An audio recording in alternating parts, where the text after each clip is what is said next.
Hello everybody, my name is Alec, and this is my video on what I think makes Hong Kong vulnerable to climate change. Also, I'm going to apologize in advance about the weird camera angle. My laptop camera died, and this is the best that I got. So starting off, I think one of the things that makes Hong Kong vulnerable to climate change is their dense population. The dense population of Hong Kong has led to lots of urban development, and this development has led to Hong Kong experiencing what is called the urban heat island effect.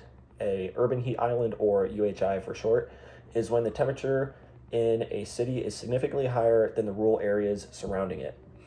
In Hong Kong, lots of the natural vegetation has been replaced by concrete and asphalt due to urban development.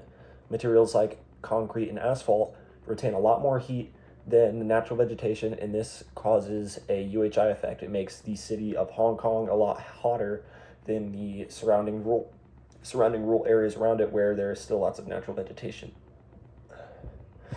If nothing is done about the UHI problem in Hong Kong, the UHI is predicted to have an exponential rise in the average increase of temperature.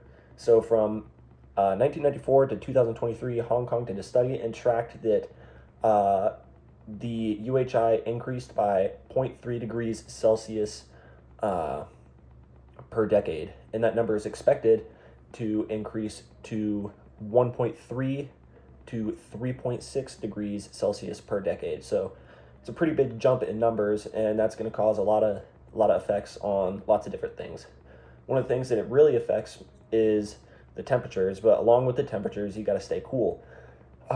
With Hong Kong's UHI effects rising, Hong Kong has noticed that there is an increase in a cooling demand, so a demand for AC. Hong Kong has noticed that there is a 1 degree. Hong Kong noticed that for every 1 degree Celsius that the UHI is increased, there has been about a 35% increase in UHI driven cooling demand. So 35% increase in demand for AC and or heat depending on the season. This leads Hong Kong citizens and businesses having to pay more for cooling and heating each year, which further increases the inequalities in Hong Kong because their citizens and businesses, regardless if they're struggling or what they're in, if they want to be comfortable, they got to pay more for their AC and their electricity. Hong Kong, one thing that I found about Hong Kong that impacts its response, one thing that I found about Hong Kong's culture and history that impacts its response towards climate change is their rapid growth and continuing growth.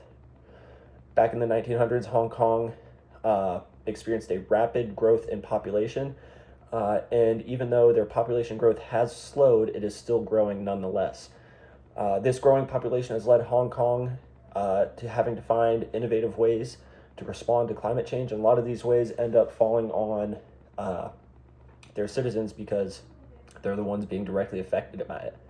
But thank you guys for listening. I hope you guys enjoy the video, and let me know your thoughts.